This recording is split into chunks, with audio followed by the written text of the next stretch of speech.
All right, thank you so much. I'm told it's time to actual start. So welcome everyone on this, I suppose, grim weather evening. So it's absolutely fantastic that you've all come here because I know you're all excited about procurement. This is our future of building procurement quality and urban equity panel discussion.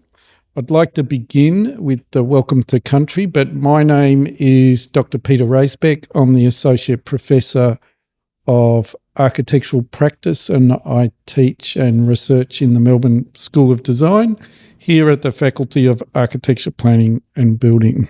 So to begin with, the University of Melbourne acknowledges the traditional owners of the unceded land on which we work, learn and live.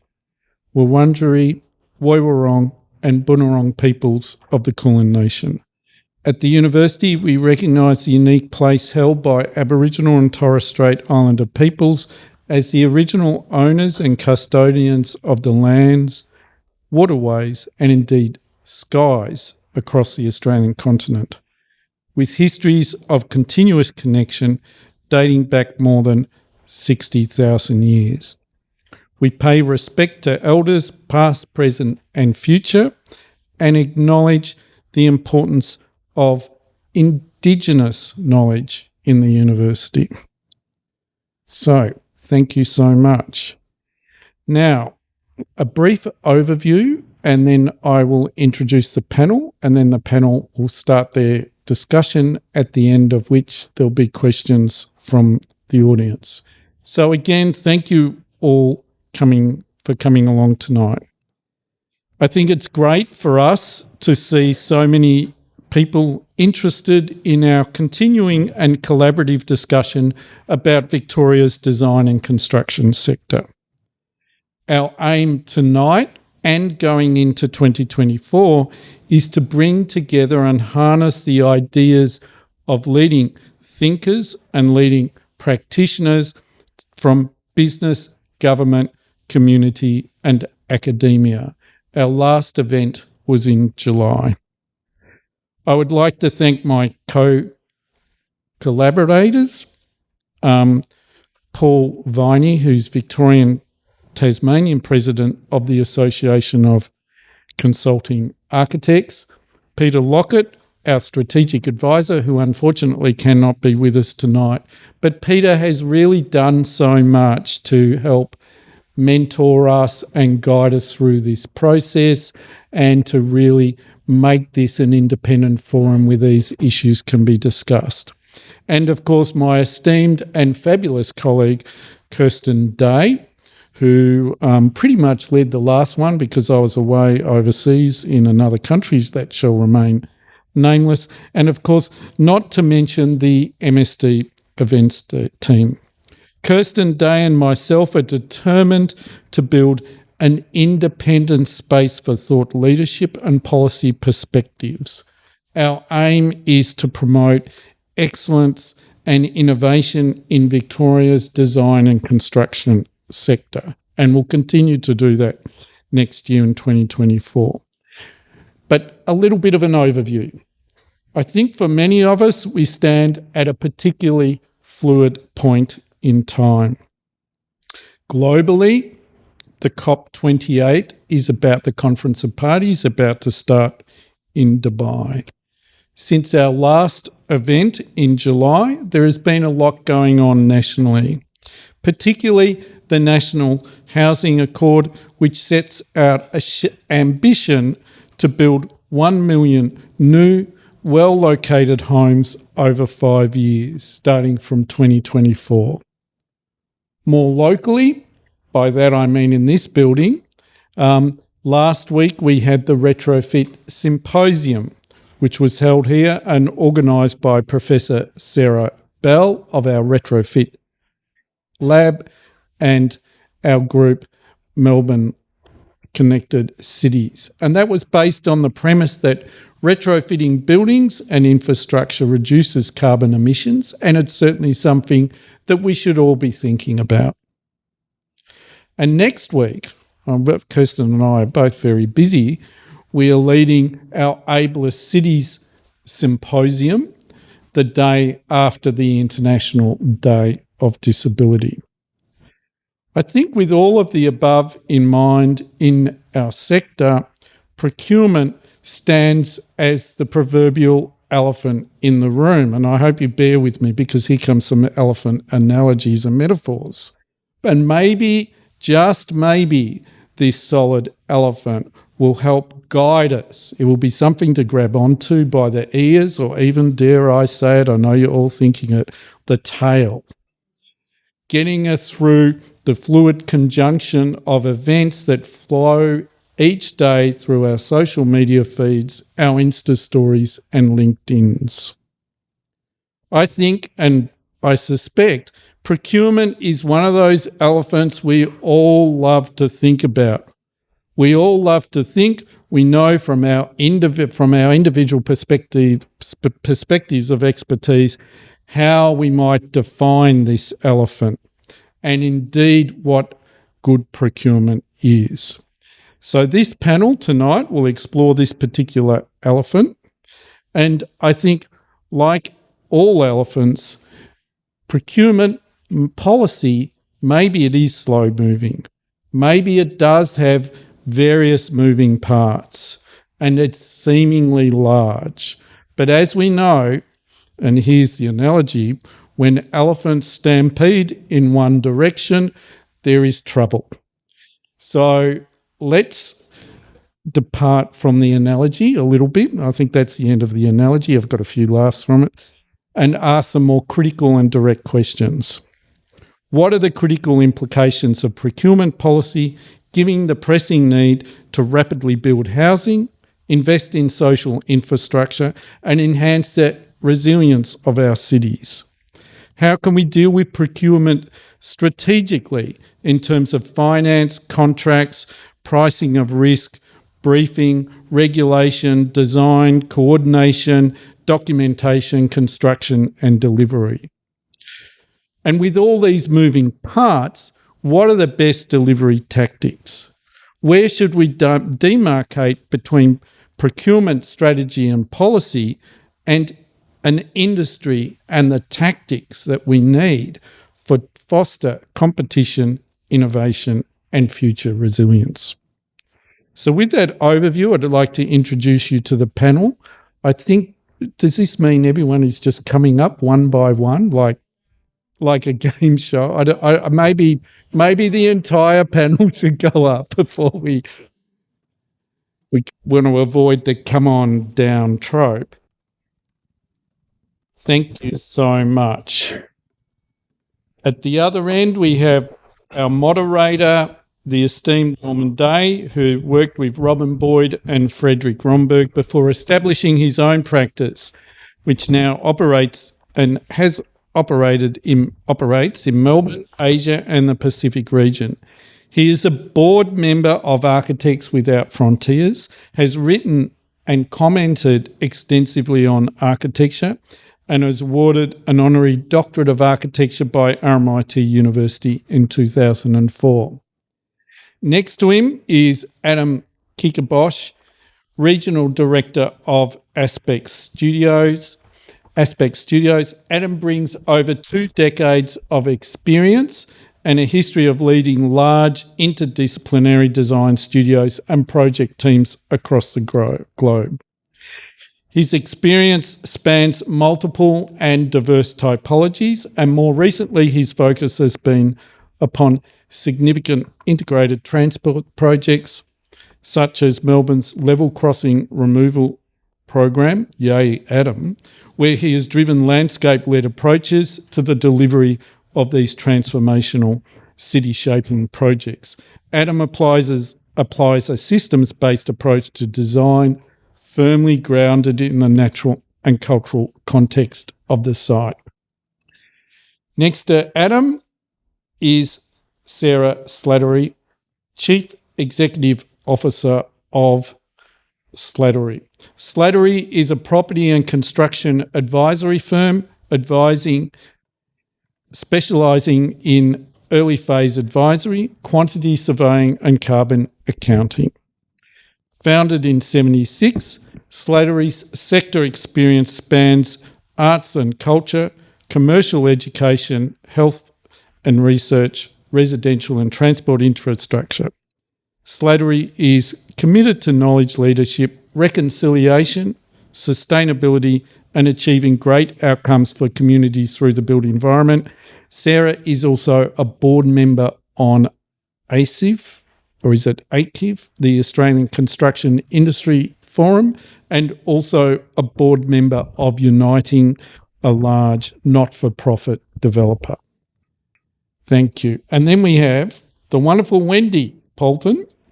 Wendy is a risk manager at Informed by Planned Cover, the education and risk management arm of specialist insurance broker Planned Cover. She has lectured extensively, I should say in brackets to architects, but she has lectured extensively on insurance and risk management at RMIT and the University of Melbourne. She was previously a solicitor in the commercial and insurance litigation section of Hunt & Hunt. She was admitted as a solicitor in 1997 and completed a master's in construction law in 2011. Finally, Wayne Liddy, Director of the Gardner Group. Wayne is a fellow Vice President and Board Director of the Australian Institute of Building Surveyors. He's been past chapter president, has been an executive member of the AIBS since 2005, and is currently, I believe, the AIBS nominated representative on the Building Advisory Council. He's previously been chair of AIBS National Technical Committee and has also served as a member on its National Education Committee and also on the Building Practitioners Board of Victoria. He has been a long-time advocate for the profession of building surveying and remains dedicated to delivering a robust building control system that supports a sustainable building industry. So I think now we can clap our panel. Thank you so much for coming along, and we will get down to business, and I'll hand it over to you, Norman. Thank you so much. Thanks, Peter. I was just thinking about how it is that I got to a panel like this, because here I am with no other architects on the floor with me, which is very unusual for me. Normally I need someone to pick on. But I just remember, because of us, Kirsten and I, working quite closely together in our workplace at home, I kept hearing conversations between Peter and Kirsten about this issue, and it just started, because I'm a rather slow thinker, it started to ring some bells about what I was seeing, because I generally look at buildings and try and work out why they were designed the way they were. And it started me thinking that if I look back at the last 15 or 20 years, why was I seeing changes in the quality of the buildings that I was reviewing or just looking at? What was causing this sort of downplaying of excellence, which I could see, but I couldn't sort of describe in my head why it was happening? I know that architects are getting better and with more talent than they used to be, so I know it's not that the problem. And then it became quite clear that it was about the way we were delivering buildings through the procurement. And the more I heard from these two chatting away, the more I wanted to be involved and hear more about it. So that's sort of an introduction to how I got involved, apart from the fact that I've been blackmailed to get here by Kirsten.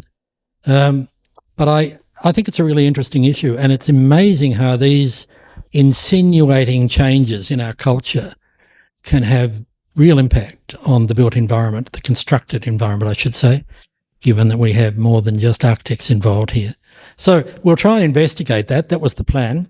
But I just wanted to remind people, because I have to remind myself, what we are considering. I mean, the traditional mode of procedures for procurement was to employ an architect by a client, who you would then employ, that client would then employ the consultants, and you'd form a team. The architect would normally lead that team. You would then go through the whole phase of constructions of ideas, concepts, and then into design, documentation, and administration. Administration, in my view, is an incredibly important component of what architects bring to a project to keep it on its honest way. I mean, I have a view that architecture is constructed morality, and you need an architect to be involved at the construction phase to enable that. So that's the traditional side. Then I looked at design and construct. I've been involved in one design and construct. I was invited to be, but it only lasted an hour because I couldn't stand the dude. But it was, when you think of it, it's not design and construct. It's construct plus a little bit of design, because you're employed by the constructor. And so architects are not really well placed in that sort of a contract. But it's one of those other options that we have. And then the earlier contractor involvement, or EVI, I think is what I used to call the negotiated contract.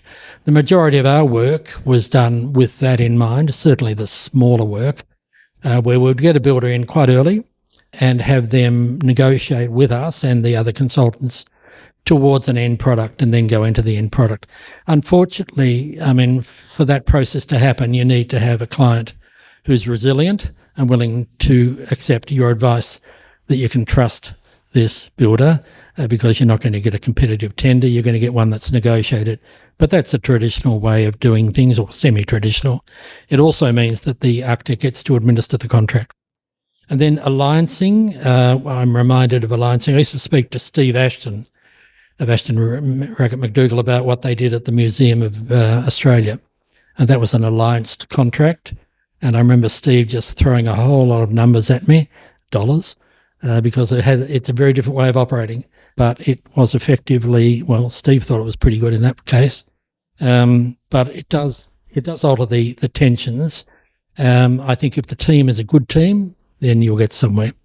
And then the other one, of course, the big elephant, is the novation. I would never do novated contract in my life, and I'm encouraging every student I have, I've had about 1,200 now, to not go near it, but they're not listening. They're getting into practice, and I don't think, do any administration at all. They hardly do any detailing of buildings. They're all novated and taken away from the architect's purview. So they're the sort of issues we're looking at generally, broadly, tonight. And I just wanted to ask the panel members what their experience has been in this change, in this movement, one by one, obviously with different stretches of imagination depending on where they're involved. Thanks, Norman. Yeah, look, from my perspective, I mean, and as a practice at Aspect Studios, we dabble in all those models. And for me, the procurement model is just so critical in terms of it sets the tone for a project. It sets the goalposts.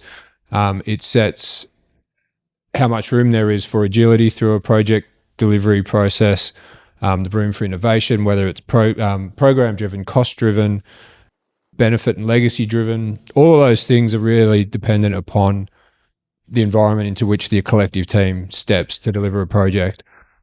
Some are better than others, and each, I think, has their place. I'm with you on the novation side of it. I would have to say, generally, we don't have a great experience in it. The big thing being we lose line of sight to our end client, and we lose line of sight to the end product. And the tone changes dramatically from when we're engaged by the client to when we're engaged by a contractor. And we're certainly seeing, and we're a landscape architectural practice, but all the same challenges that architects are facing, very similar to what we're going through. And I'm a huge advocate for alliancing, and agree the team has to be right and the goalposts have to be set right from the outset. But the old days, and I've been practicing a while, not that long, but longer than a lot of others, and the days of us sort of getting a project, documenting through to 100% construction issue drawings, administering a contract, seem to be largely gone as a model for us now. It's dramatically different to when I started out. And that's what I cut my teeth on too. So, but now, and I'm sure we'll talk about this as the panel goes on, the opportunity for junior landscape architects to get a grounding on site, which is for our discipline is super critical, because it's very much, it's hands in the dirt. It's an understanding of not just the built environment, but soils, horticulture, plants, all that sort of stuff. It's really limited now. And so it's a bit of a challenge for our industry moving forward as to how we get that grounding for practitioners coming through. Yeah, a huge topic. I think my background is as a quantity surveyor is, what I would call the ideal method in terms of traditional lump sum, fully documented, measurable of quantities, because we're quantity surveyors, and administered by the architect with us assessing variations. And obviously, that's changed dramatically. On a probably more optimistic note around procurement now, more looking to the future, I sort of see the procurement route as a mechanism after the fact, and we should keep it as a sort of secondary thing and concentrate on the upfront stuff before a contractor gets involved. Don't know if there's any contractors in the room, but, we used to call them builders, and I think that's a really good point. We don't call them builders anymore. They're called contractors because they administer a contract from a commercial perspective, and not wanting to slam them, but that's their skill, not designing or administering the contract for the outcome. So I think focusing on the client, and Norman touched on that at the start, and what their intentions are, and trying to live through those. And I think it's great when people have a choice to say no to novation or no to a particular procurement route, and trying to move it to that conversation comes later, and that comes down to time, cost and quality, and what are the drivers. There's some benefits or perceived benefits with D&C and novation from a time perspective, perceived, I would say.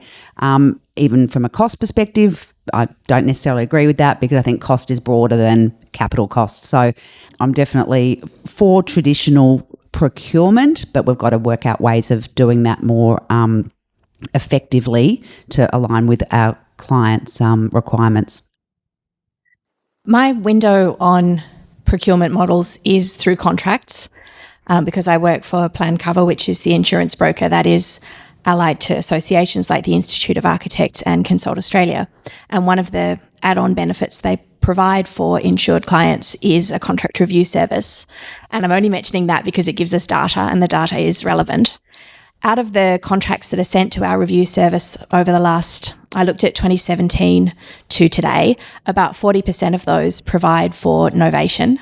Whether novation actually takes place, we don't know, but the contract certainly had a mechanism where the client, usually at its own discretion, could choose to novate without the consultant's consent.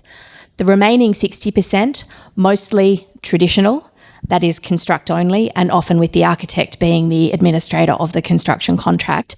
But some of that 60% would also be PPPs and design and construct, where the consultant team works for the builder from day one.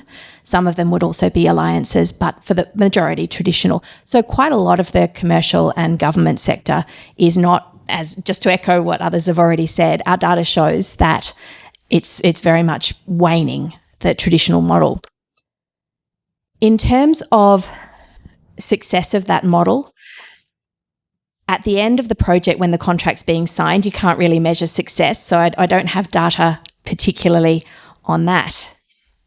But from the involvement I've had in the industry in sort of 18 years sitting in this role, I want to echo the concerns that many consultants have raised with me about the use of the novated and design and construct model. I don't think most consultants would deny that projects can work very well under a novated or D&C model if you've got a good client, a good experienced committed builder, and a good consultant team on board. But when all of those factors are not present, I think there is potential for novation to increase the propensity for the wheels to fall off and problems to arise. And I could talk about this for 20 minutes or more, but I just wanted to focus on two particular issues that I think the industry needs to grapple with better.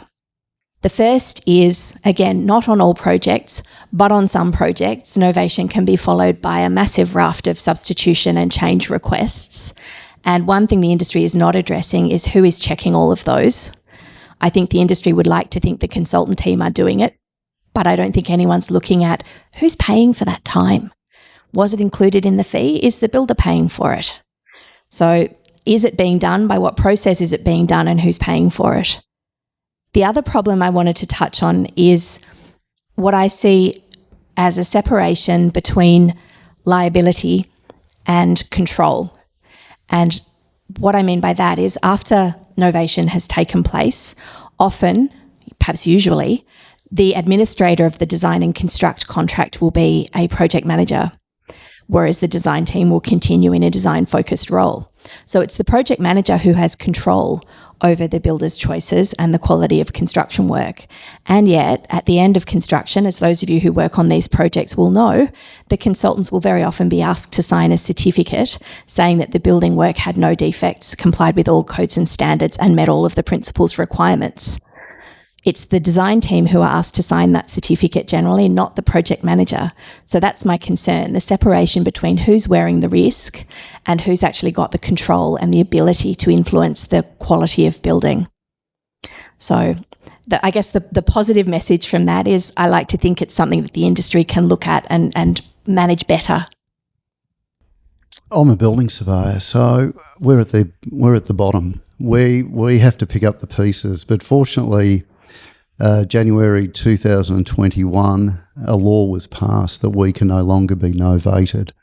That was music to our ears. D&C method of procurement, it's the bane of our existence. We feel like we're playing catch up. It's building on the run. I probably would love to echo just about everything Wendy said. There's certain players within the team that seem to take on more responsibility in driving a project than others.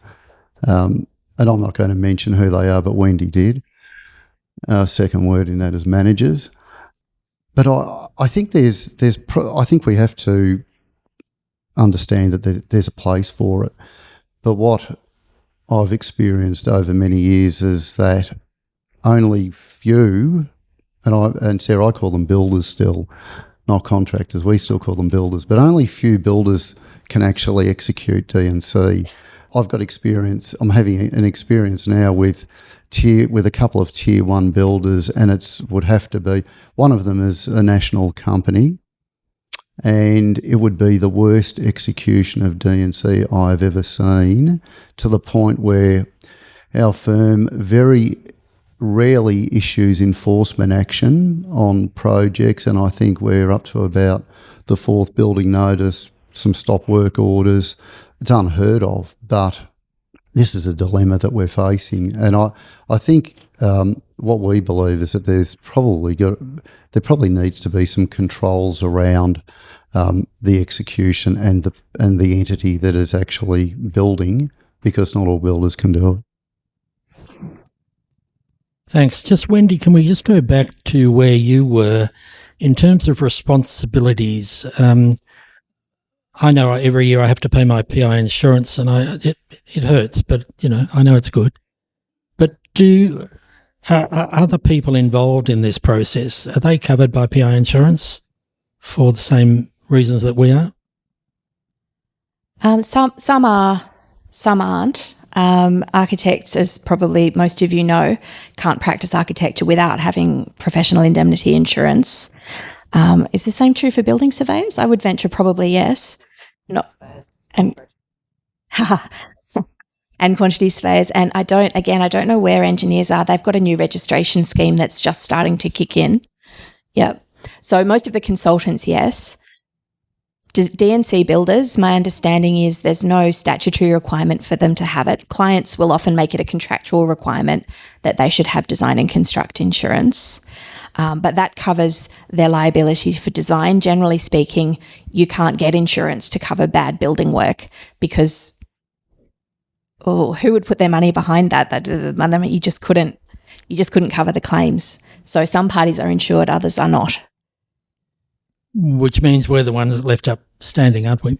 Absolutely. It's a problem. Not that I would mention lacrosse out loud. But it is a problem, I think, that responsibilities, and it also appears to me that there are other beneficiaries in this whole system. I used to call them clients and investors, and they are benefiting hugely from this system too, especially if it's an alliance arrangement or something of that order. But they have $1 companies, don't they? So they can just walk sideways anytime they like. So I think there is a responsibility thing that I think that does make a difference. If you are having to wear some of the responsibilities, certainly as a team, then it's more likely that the job will end up being reasonable, at least something better than we're getting these days. But anyway, there will be editorials tonight. Sorry about that. The other thing that I was interested in from the panel's point of view is that in recent years, not just that recent, but over time, probably the time that novation's become so popular, architects have shifted their glare from an objective nature, from especially the external expression of a building, even to worry about the interior spaces and so on, to an extent which they hadn't done always before. But now we have much broader issues because the world is in trouble. Issues of sustainability and community equity, benefits for the community in the long term, urban enhancements, the circular economy, the respect for country and the quality of the end product. These are not shammy little things that architects are involved with just, in advertising. These are built in to our registration, to our accreditation, and they're part basically of what most architects do care about and can bring to a project. But I was reading a journal spreadsheet from the government yesterday about their guidelines for novation and so on in government departments. It's an official document, and it doesn't at any stage mention any of those issues. And I'm just wondering what the panel thinks. I mean, where the hell are we going if the government doesn't even talk about it?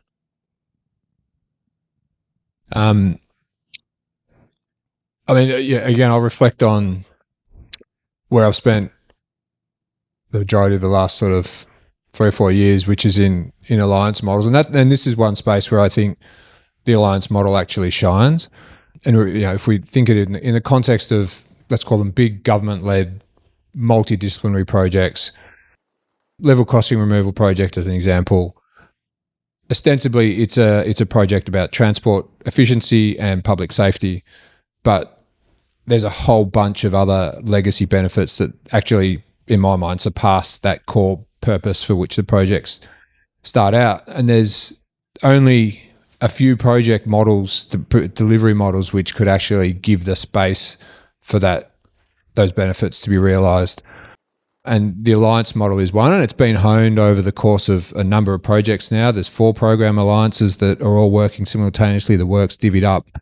So it's a bit of a well-oiled machine that is supported by a whole ecosystem of technical advisory support and stakeholder support that's now in a rhythm. And I do think that as a model creates the space and the opportunity for, we are stepping into a project environment where there's literally nothing on the table. So we start from scratch with a contracting partner, the operator, the full design team, and an entire stakeholder group around the table. There's a lot of trade-offs and a lot of balancing that needs to be done through that process, but it creates the space for the project to pivot and move and evolve over time, and for all the things that you just spoke about get their airtime. And there's trade-offs made between cost and program and legacy and benefit, but at least it feels as though there's a space where those things can be balanced and weighed up and considered.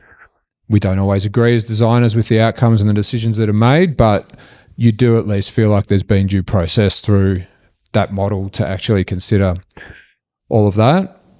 There's still challenges, and I mean, the cynic in me, particularly things like designing with country, it's a big tick the box thing in a lot of projects that is super important for all of the design professions at the moment. But government wants it, they want everybody to do it, but they don't always create the space or the project environment. Again, this comes back to procurement models for that to actually play out.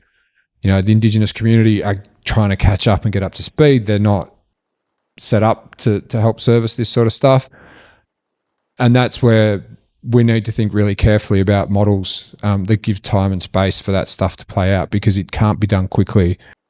It just leads to tacked on superficial outcomes rather than a sort of truly integrated connection to country. So there's all sorts of other things coming to play. Social procurement's another big one that's driving a lot of outcomes through procurement, through construction, through teams that are the cynic in me. There's a bit of ticking the box happening on a lot of those fronts in terms of certain contractors that are getting award subcontracts. So it's all a balance, but I think it's really critical that we find a model that gives space for these things to play out, and D&C is typically one that doesn't give that space for those things to work their way through. Probably have a bit of a different view. We're seeing with our clients, not government, government clients we have a lot of, but the sort of commercial REITs, private equity, people coming in from overseas with the super funds are actually, I would say, aligning with our business's values, probably not on value though, not necessarily for the same reasons, and I'm not sure that matters at the moment. They're being driven by their investors, their shareholders, their ESG reporting requirements, the asset value, a whole lot of other things around commercial interests that is forcing them to look at their embodied carbon. For example, our clients in that sort of REIT space are really leading the way, well, a lot more than government on the whole. Indigenous procurement, some of our clients are asking us, and we're working with them in terms of supply chain, putting allowances in the cost plan. This is at FISO to make sure that stacks up. I mean, embodied carbon is money at the end of the day, whether you're adding, a beautiful facade or retrofitting a building in saving on offset costs, because your big REITs have to offset. So I think they're driving that ESG agenda, again, for other reasons. I also think that it's going to become less of an issue, and regulation, which is coming, mandatory reporting, it won't just, it's not just a sort of greenwashing at the start of a project and what we might do, and what happens now with the D&C. And one of the big failings is that, as Wendy alluded to, was, substitutions. Neighbours is bringing in their tool where it's as built. You have to demonstrate your supply chain. If you say you're going to put in green concrete, you have to put in green concrete. You can't substitute materials from, for modern slavery that are not compliant with that. So the quicker that comes in, the better. I think that will really change it, where contractors cannot substitute and put pressure on an architect or a design team for cost reasons. They've got to maintain it might not fix all the detailing issues, but it definitely will fix that supply chain issue and the ethical issues that people have committed to get their building approval in the first place. I feel like this is a more design-related question where I don't have a lot to add, except to echo Sarah's last point and note consultants in New South Wales, I think I could say they have not welcomed the Design and Building Practitioners Act and all of David Chandler's reforms, because they have meant more work stress and pressure. But I think most would agree that the heart of it, what it's trying to do is make sure buildings are properly designed before construction starts and inhibit the ability to subsequently make changes. So there are ways to bolster that, to ensure that what has been designed is properly built without too much substitution. There are practical steps you can take to enhance that environment, and that's what we've seen, one of the good things that we've seen happening in New South Wales in the last few years. I'll come at this from a different angle, but in 1997 we had the performance-based building code, the Building Code of Australia.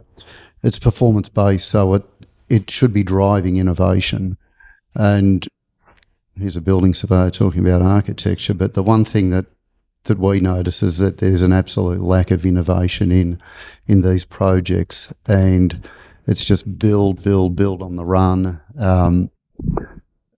There's a notion that because it's D&C, that at the end of the project you compile all your substitutions and provide them to the building surveyor, or hopefully we'll pick them up along the way. But it's really interesting because, Peter, when you introduced the evening, you mentioned innovation, I think 5 times, and it's something that we're really seeing as lacking, yet we have a building code that drives innovation by the nature of what it is. Yeah, thanks. I'm starting to get the spin that I didn't have when I entered the room, that maybe some of these different approaches can work together in particular in our environment, that we're not really restricted to saying, well, we must go back to just the traditional mode, because we've got good examples that are being mentioned here of where the other systems do work. It does depend, it appears to me, on who's doing it, but it's not as cut as dry as I thought it was when I entered the room, so I'm losing a bit of my glamour. But I do have another question. We have a very limited, large group of clients who really sort of generate most of the building works in our world. I mean, in the old days, it used to be the Pope and the very wealthy kings and queens, but we sort of lost them. Oh, we've got one king left. In the large projects, we sort of come down to the major jobs being commissioned by governments or the large forms of government. The larger institutions, especially universities, for example, they've gone nuts building in the last 20 years. And then the other phase of the other part of that trio would be the commercial interests, developers and investors, unions, superannuation funds, and those sort of people. They then turn themselves to fund managers or other PPP type arrangements to get the cash to build them. And so we have venture capital and hedge funds and private equity investors. One I hadn't heard of before, but I was reading about it the other day, real estate debt bodies and even cryptocurrency funds. So as Nanda Katsalidis said to me years ago, it's all about money, Norman. That's what architecture is about, but it is. And so I wondered, if we are such a regulated group, and the group of us here are from professions that are really highly regulated, then why aren't these clients? I mean, they're dealing with our environment. They're dealing with the human existence on this world, and yet they've got no license to do it well. We are responsible for it. We're the ones who do the bunnies, but I just wonder whether there should be some responsibly regulated towards the client bodies. Should we be telling universities, you can't just do a 3/4 good job. You've got to do better than that. You know, we've got a building in Flemington Road at the moment. It's 5 years old. They're going to pull it down. What the hell's going on? That is not good circular economy thinking. So I just wonder whether should we start to regulate the client bodies. One of the things that I think David Chandler, the building commissioner in New South Wales, is trying to accomplish is not exactly regulating developers or clients, but creating a kind of rating system based on past performance, which at least you would think that would affect the willingness of financiers to lend to those developers. For example, the first thing they'd want to know is what success have you had in your projects in the past, what defects have arisen. So that's maybe a middle point, and that's the only perspective I have to offer. I was just going to add to that. I think I don't sort of see as much issue with the big developers and the ones you referred to in terms of the REITs and the super funds. I think they're setting the bar, as I mentioned before. Just sort of touching on government, you know, with that regulation, I think it's more around the education and what we've seen with that client body. So I agree totally with your premise in terms of an uneducated client group.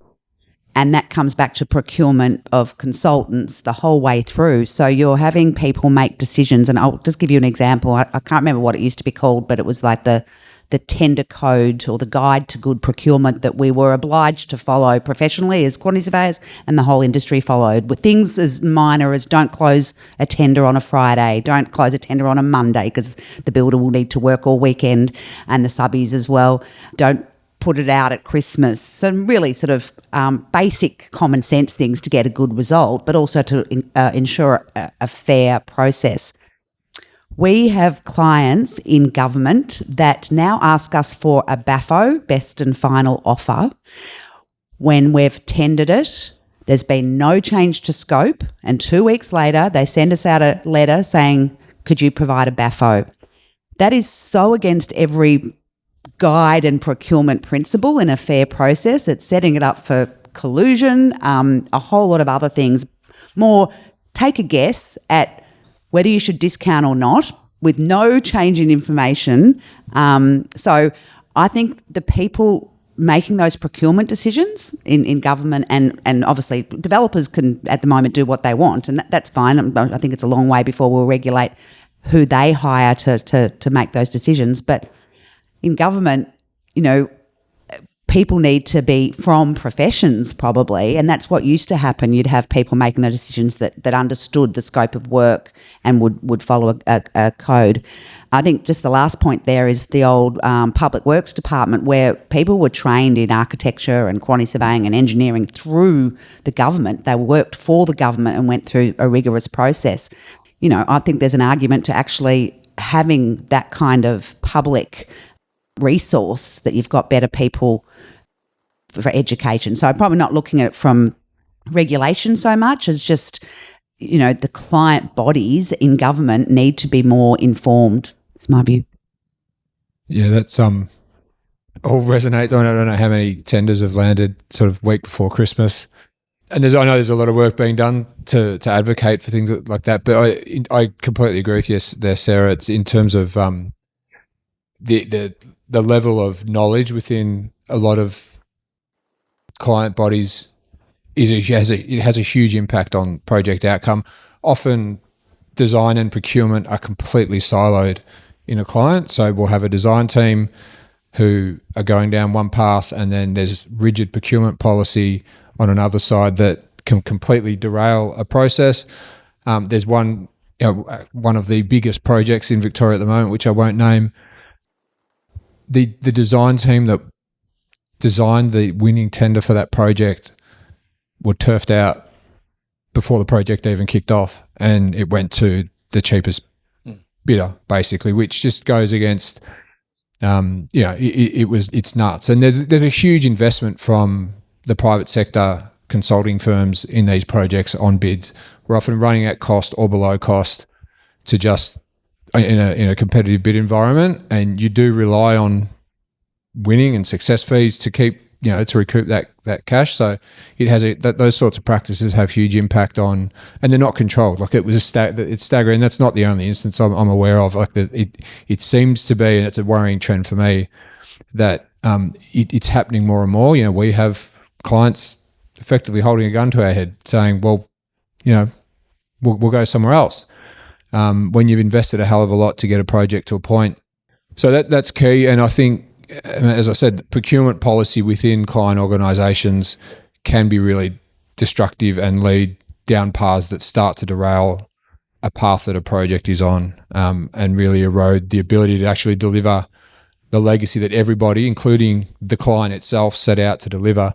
I think there is need for some transparency and rigidity in procurement approach, because we can't have a free-for-all. There needs to be some systematic approach to it and some transparent approach, but there are times when it's very bureaucratic and it actually is counter to what you would describe as good practice to deliver an outcome on a project. Yeah, it reminds me of a chat I was having with a developer in the city a couple of years ago. And I was asking them how long their building would last. It was all glass and it was pretty rough and ready, in my view. But the man just looked at me straight through and he said, what's it matter? It's got a 50-year economic life. In other words, it's architecture as commodity. We'll just pull it down. I don't think they were thinking the Flemington Road model, not 5 years, but it's got a 5-year lifespan financially, and that's all they wanted. I think 50, 30-year or whatever it was.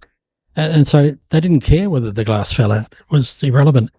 I mean, that's completely against everything I was trained to do as an architect. But I was wondering then, is there a spin-off of that? If we start to preserve some of our buildings for not any particular historical reason, but because it's just common sense, and there is a circular economy that we're meant to be contributing towards, are there preferred ways of doing it in our procurement process?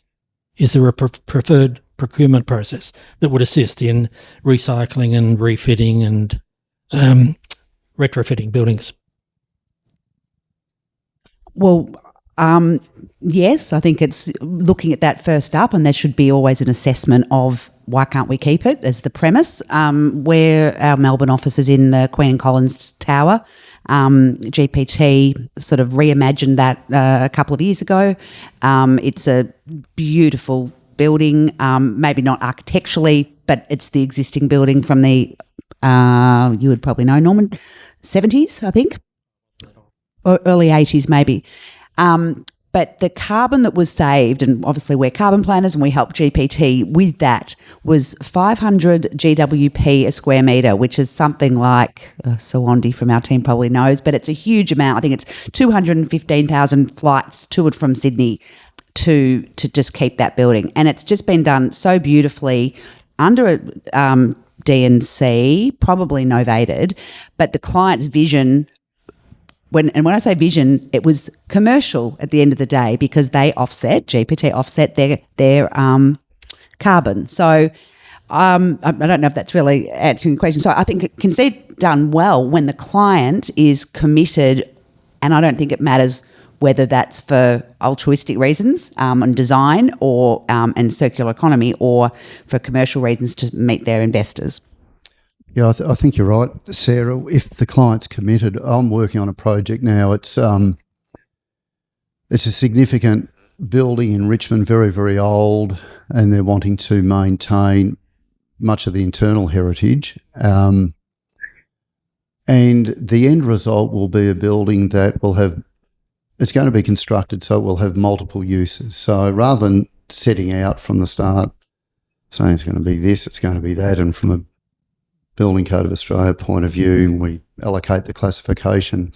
We're working with the design team, and this is the beauty of having a consultant building surveyor and a statutory building surveyor, but we're working with the design team to find that end result for multiple uses for a building that's is going to be remarkably sustainable, and that's because we have the client investment. I'm just going to add to the previous question about regulation, and I note that on Tuesday the Victorian Government Expert Panel Stage 2 report was released, and one of the recommendations is to follow New South Wales and bring the developers on the hook. But it's also going to bring architects on the hook too, because they're looking at site oversight, the clerk of works, in the absence of a clerk of works, the architect. So there is a little bit of regulation occurring in the background. Okay.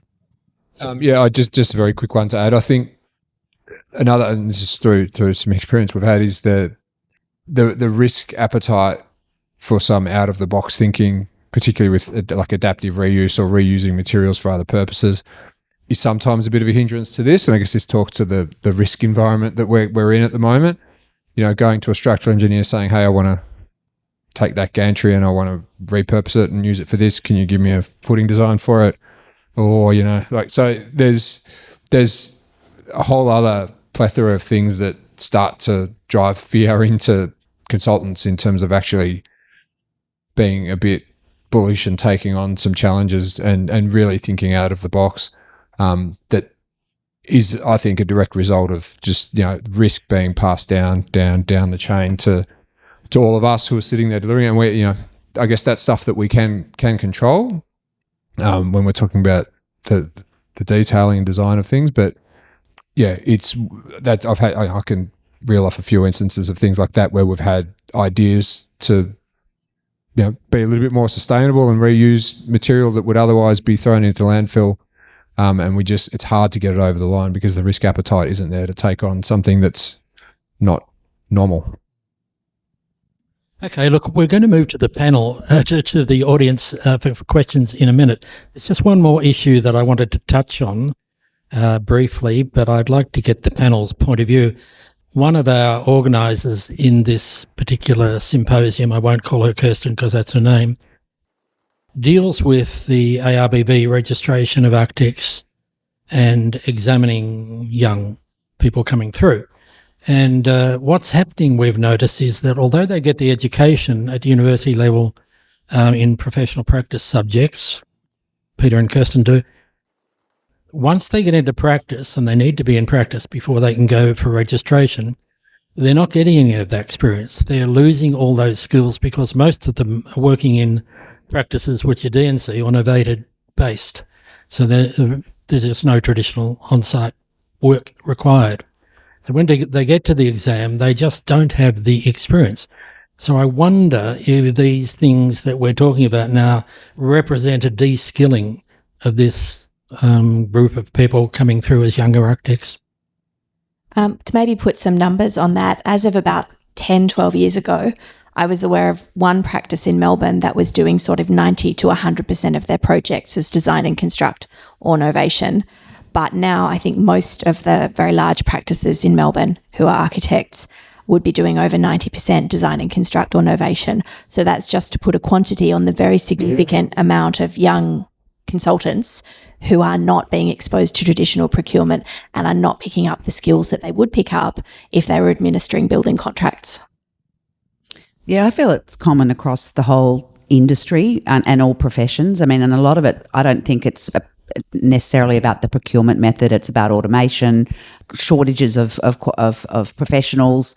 For quantity surveyors, we're now automating measurement, so that week that you'd spend measuring structural steel 35 years ago, no one does that anymore. It's a click of a button and they get a quantity and they put a rate on it, or it puts a rate to it.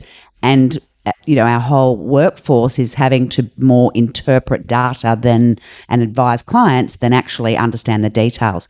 We still go out to site and assess progress claims, but it's a lot quicker, and you punch it into a thing and it calculates it. So I think it's the whole industry and not necessarily about the procurement method, but take on board with the design professions that on-site experience. Even we talked about it the other day, spending weeks and weeks on door schedules and finishes schedules, that doesn't really seem to happen anymore. The door schedule's done by the hardware schedule's done by the supplier.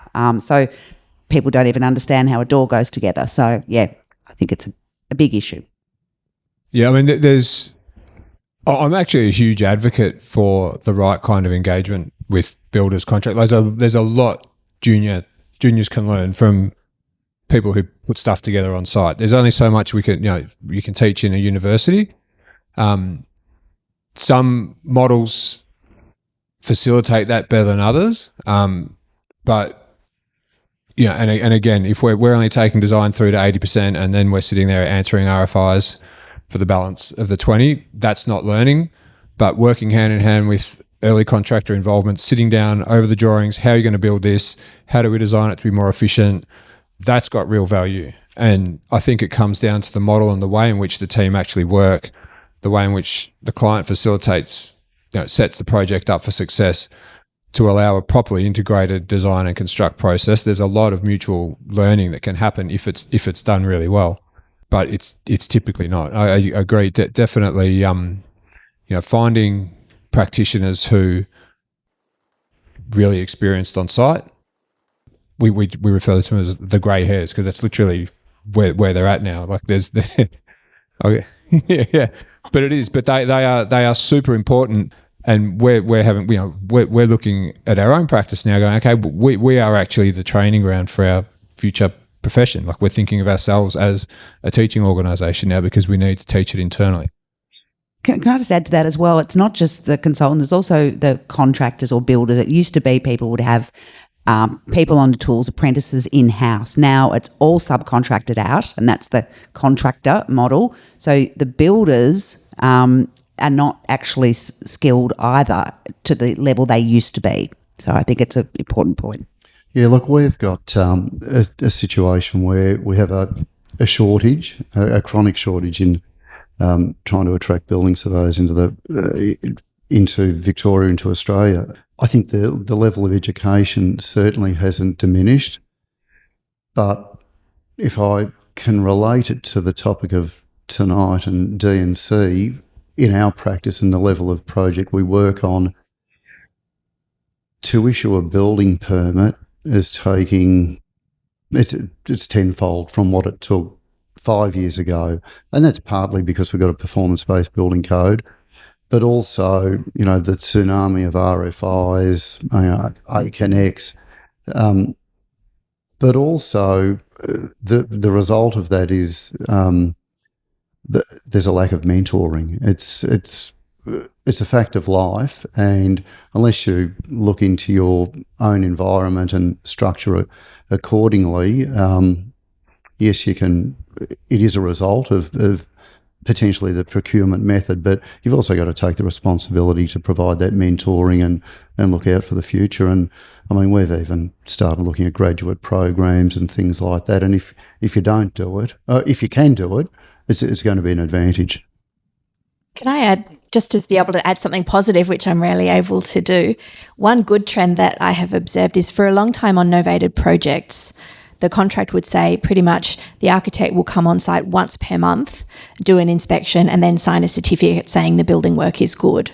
And once per month is not really enough to look at, I'm sure you'd endorse this, not really enough to look at the surface of a building and know whether what's under it is good or not. But I've very much in the last 2-3 years seen a trend of developers and builders recognising once per month isn't enough to give you any control over quality, and it's now going back even on those novated projects to more like once per fortnight, which I think is, while you might think, oh, that's more work, isn't it? It also gives you more ability to iron out the defects and create a culture where they won't be built in the first place. So I think that's a positive. Yeah, I think one of the things that I'm reminded of is that the loveliest thing, I think, as a young architect that you can get is to go on site, meet the subbies, find out what a plumber's crack looks like, touch the materials, get used to the smells. The delight of seeing a thing being constructed gives a fire in your belly, I think, and they're missing out on that. I really feel sorry for them. Michael Adams, you've got a statement you would like to make, but do you need a microphone? Probably does. Well, first of all, thank you for organising this this event, because I think it's not before time, quite frankly, that the design professions have got their act together. And this has largely come out of the Shergold Weir report that was delivered in 2018 following the Lacrosse fire, where everyone had to start, and a whole lot of other problems with structures in buildings, generally in Class 2 multi-storey residential, and I'll come to that in a moment. But so I think that we really need to take a lead here, the design professions particularly, because I had an opportunity today to take a new client through how many consultants would be on the design team. And there's about 20. And it would include the cost planner and the building surveyor, the design consultants.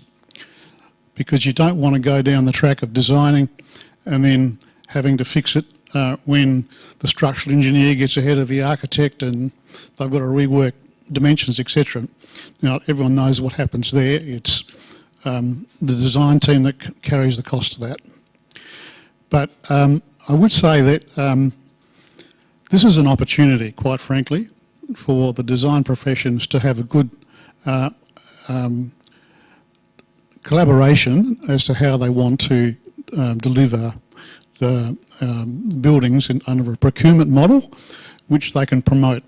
And I take a point from Norman and others about the ECI process or the alliance process, because one of the most successful projects I was in charge of in the last 5 years was a $20 million fairly complex building that was delivered under an ECI and then novation. It worked because the team was collaborative and there were elements of alliancing in it all the way through.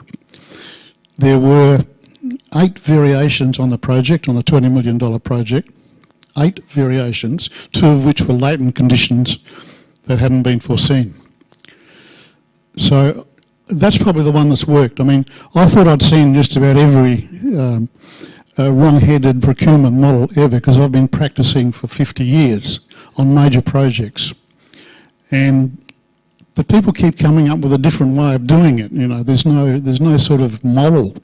I think what David Chandler is doing as a building commissioner in New South Wales, that Wendy's mentioned, is pushing very hard for a workable, regulated model where the design team, being led by the architect, has to deliver much more of a service through the whole project. And that's going to be, there's no choice. The developer can't change it. He has to provide it, and he has to provide documentation that's been certified as built to the developer. And that's in their legislation, and that's what we should be picking. We're running behind New South Wales.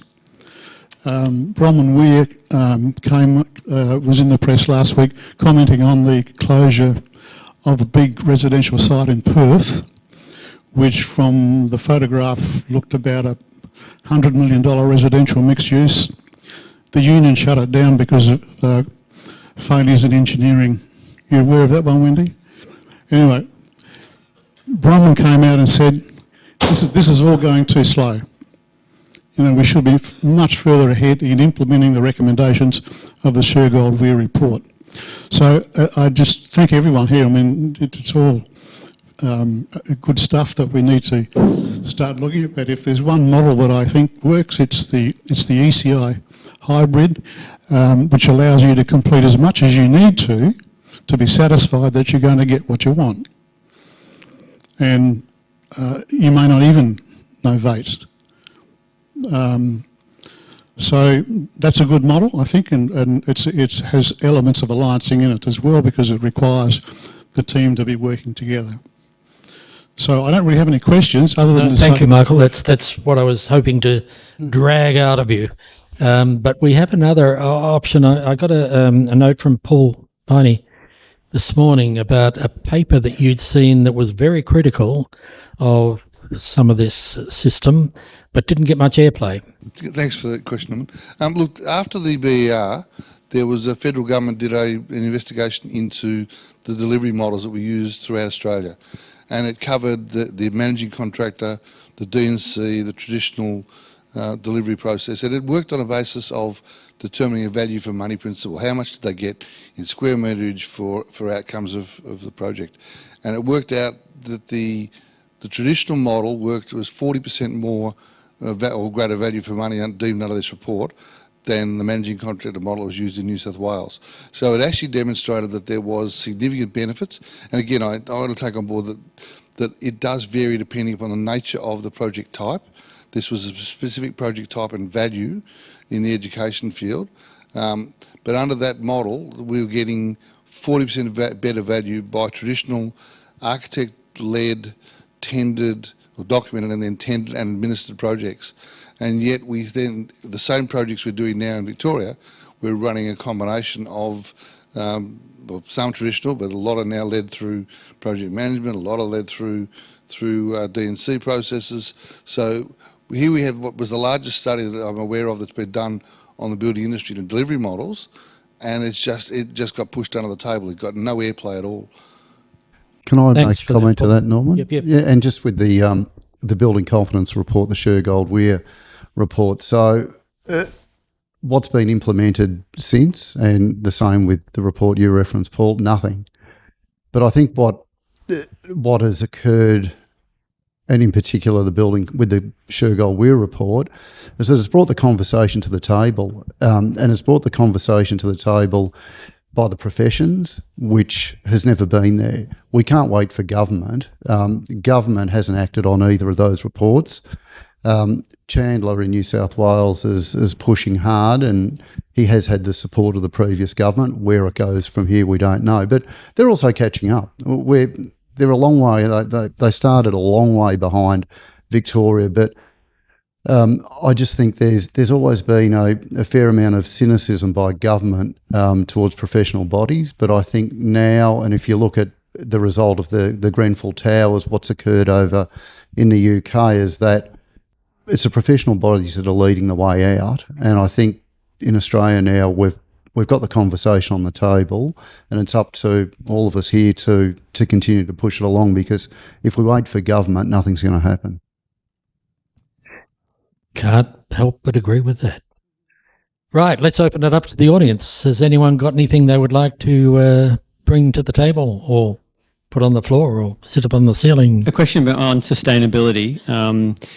From what I've heard from you, there's been, in some cases, a speeding up and a dumbing down of the design process at the same time as we have to design really complex buildings that address the sustainability issues that we're all trying to figure out as we go. And so we need more time up front to bring the professions together to think at the systems level. I mean, carbon is not a discipline. You know, most disciplines have some contribution to carbon. We need to create the space for people to come together and workshop and test ideas, etc.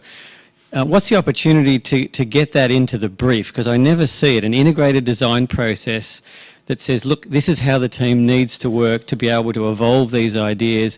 Because often there's this expectation the team will know how to do that. They don't, and they fumble around and they run out of time, or they don't fee it properly, so they can't go to workshops. There's lack of communication. So it's not necessarily a procurement model, but it is getting a design process into the brief that's going to improve the chances of success. Is that something we should see more of? Oh, I think definitely we agree totally. And when you see it done well, it's fantastic, and we want to see more of it. That slow, we'll call it slow, but thoughtful time and meaningful conversations with the consultant team. I mean, my view is, again, contractor, you wait, that's till later. That's delivery. You know, let's spend some time up front. I think a lot of clients are doing it really well. And again, I think that's being driven by mandate or the threat of mandate in the future, but that's fine. So, yeah, time is a critical one, I think, for the teams. But I think the other bit that is overlooked is the carbon impact of construction. And I think that's one space where, again, alliancing can really help. There's the ability to incentivise that sort of stuff for contractors. And, you know, there's KPIs and KRAs that actually deliver financial benefit for certain innovations on that front. So that's when I've seen a collective team when it's actually incentivized as part of the project delivery process, and there's skin in the game and there's actual real benefit for the team. You know, this stuff it costs money, and particularly where we're at now, it takes time, and that's consultant fees, that's taking risks and punts on delivery and untried methods, all that sort of stuff. And I think by incentivising it, and that's where government can really lead the way, I think, because they've got deeper pockets than the private sector do, and it's in their interest, I think, to be really pushing it forward.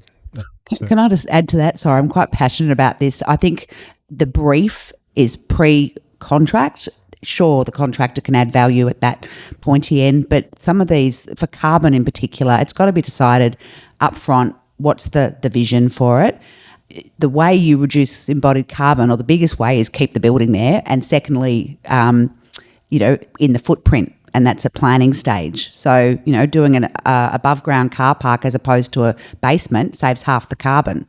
So those kind of decisions, you can't wait for the contractor unless it's really early. You know, the contractor's not going to set the footprint. It's the architect led by that and those discussions. So I think it has to be set in the brief, to your point, well before the contractor. That's a given now. They have to meet those procurement guidelines and reduce in materials, but they can't really influence the footprint.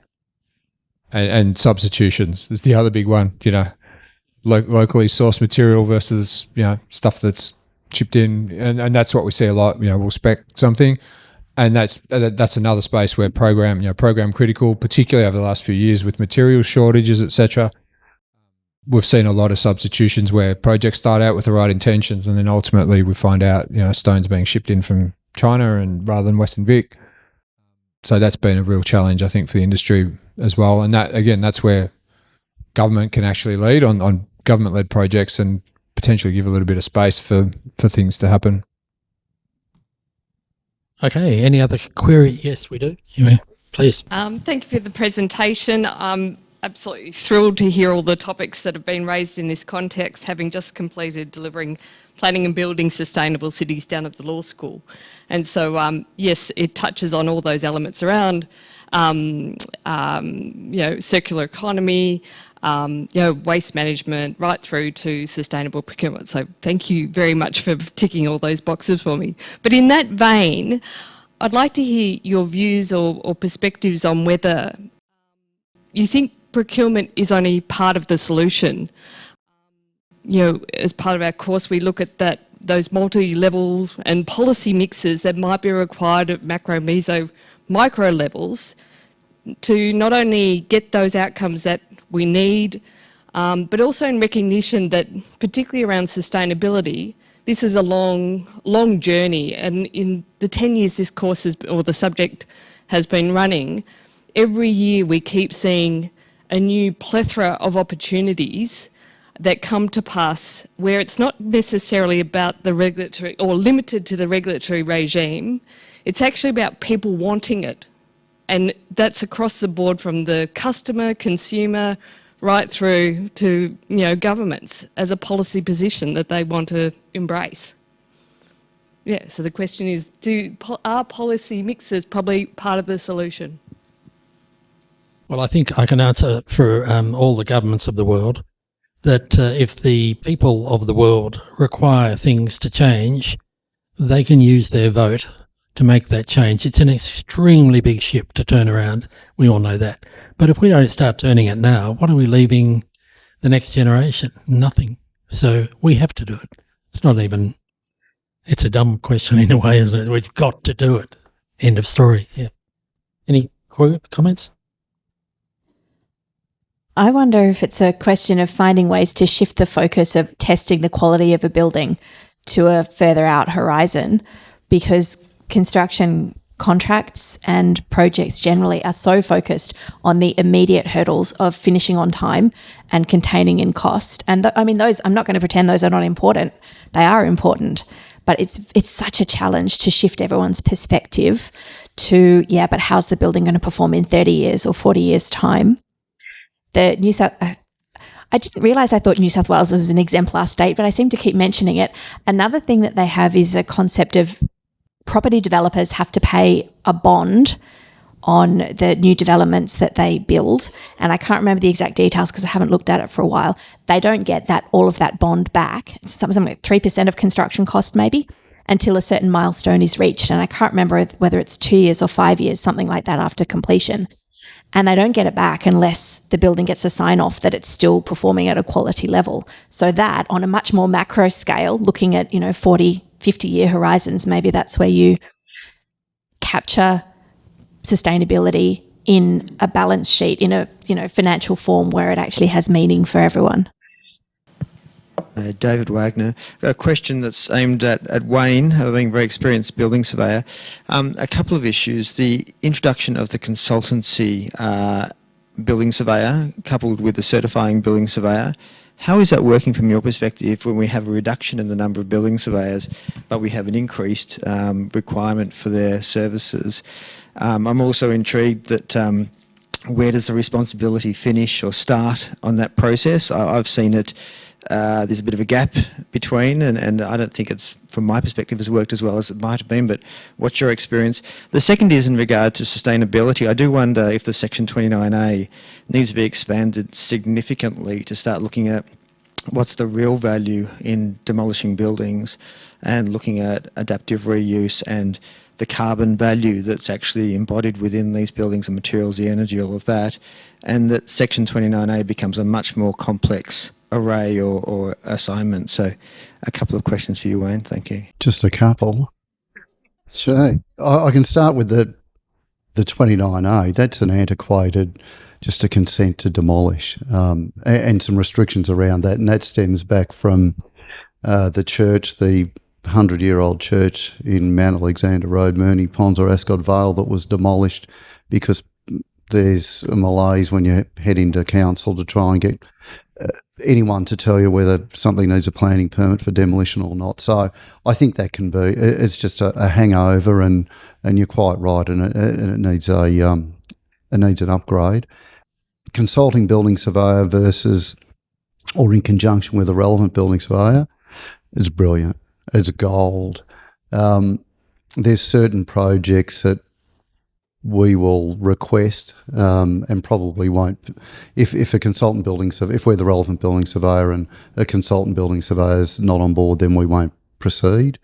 There is a shortage, and it's a really good point.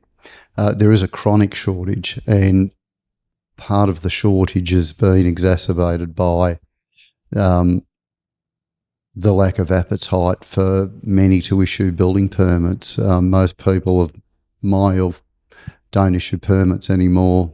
There's no appetite for it mainly because of the risk, and in the last 5 to 10 years, the extreme scrutiny by government. We were the convenient scapegoat for all that went wrong. The only ones there for oversight on a site. But back to the notion of the two building surveyors, I think it can really work. The risk is there. I mean, the consultant building surveyor can be subject to a consultant agreement. The relevant building surveyor, if they're professionals, will probably not be as much and would work on their own retainer agreement. But it should work, and it works well. And as I was mentioning earlier, with a performance-based building code that encourages innovation, and when we're talking about sustainable development, recycling of buildings, it's an advantage. It's got to be used, and it's got to be used more. Actually, I might just make one other comment about procurement. I think the profession needs to just argue a lot stronger, a lot harder for traditional procurement processes. Our practice is 99% traditional procurement processes, and from my perspective, it's easily the best system. I haven't worked on the Alliance system, ECI, so I can't comment on that. But I think this design and construct, to some extent, needs to be fought. We have to fight back against it. That's just a view I hold, and that we do need to actually articulate that and advocate really clearly what the benefits are of it and the losses are with the D&C system. And Paul's provided a really good reference document that we can refer to if we need some more statistical benefit in that argument. But I think it's up to us to make the argument, and really we do need to just be out there and be obstinate and difficult and just keep explaining to clients what the benefits are, because I think they're real and they're palpable. Thank you. Just to illustrate what you're up against, a decade ago I did the construction law masters here at Melbourne University, which is an amazing course, and I couldn't recommend it more highly to anyone in the audience. But one thing I remember from it is a stream of lawyers and project managers and others coming in and saying, we use novation because it delivers greater certainty over cost and time. And no one provided a single statistic, not even a theoretical graph showing that had in some way been measured. So if people are going to assert what you're up against is assumptions just cemented by being endlessly repeated that these benefits flow from novation when it's questionable that they do. Absolutely. Fully support that in terms of the echo chamber in sort of developer project manager circles. I was just going to also add on the alliancing. I think to your point earlier, I think there's definitely room for a whole lot of different procurement methods, but it goes back to what's important. Alliancing, we talked around you mentioned the National Museum. We worked on that many, many years ago with ARM and Steve Ashton. It was fantastic, except our cost plan had built in 25% more. So that's fine when the client accepted that, they wanted to try an alliance, but they also knew that it was costing a lot more.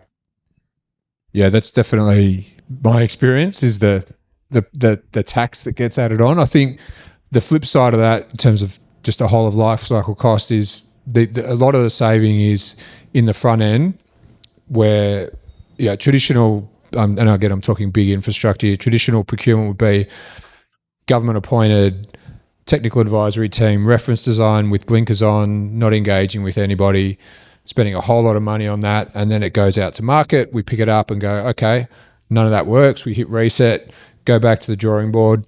So, and the feedback I've been given through a few channels is that whilst the construction cost is actually more. The whole of life project from inception to final turnkey is actually more efficient because they don't tip a whole lot of money into the front end sort of bureaucratic process that typically sits at the front of big D&Cs. Okay, look, we have to. Oh, do we have another question? Well, just an observation, really. I put my hand up when Wendy made a comment about 10 years ago. Look, I'm British. I didn't come here until I was 32, and that was 20 years ago. And I don't remember a time when traditional was top dog. So I've only known the Melbourne market for 20 years, but I'm a bit of a student of history, and I did a master's actually.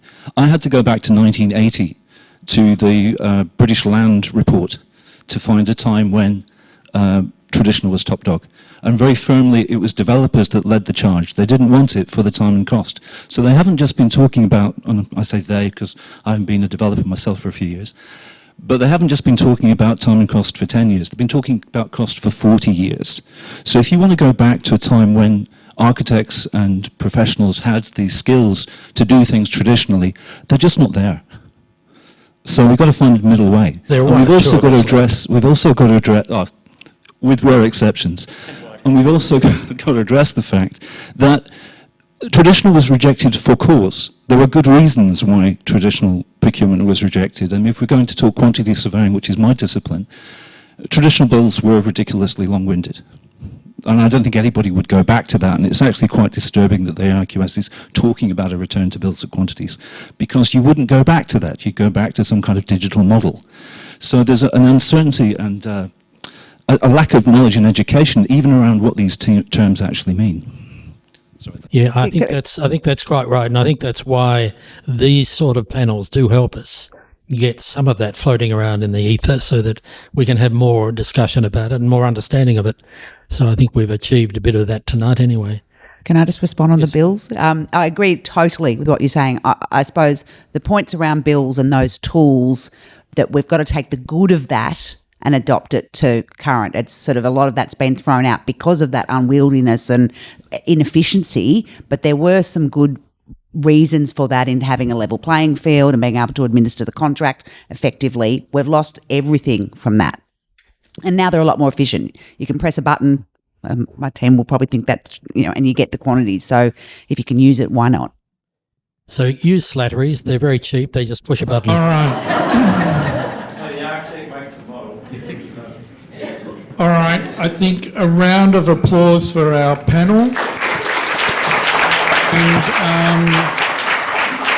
thank you so much. I hope everyone's benefited from this discussion. I'd like to thank Kirsten Day, of course, Norman, the entire panel, our MSD team, including James and Rosanna and Jet and others.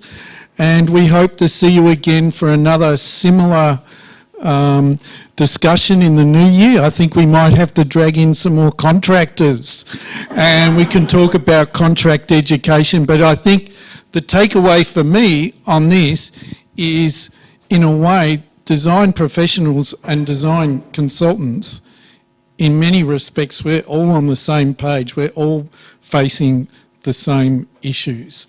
And I think bringing everyone together in this way has really shown that. So thank you so much. And thank you, of course, Paul, our sponsor. You had a question and pointed out the BER report, which is great. We have some kind of drinks and, I don't know, what is it? Drinks and what?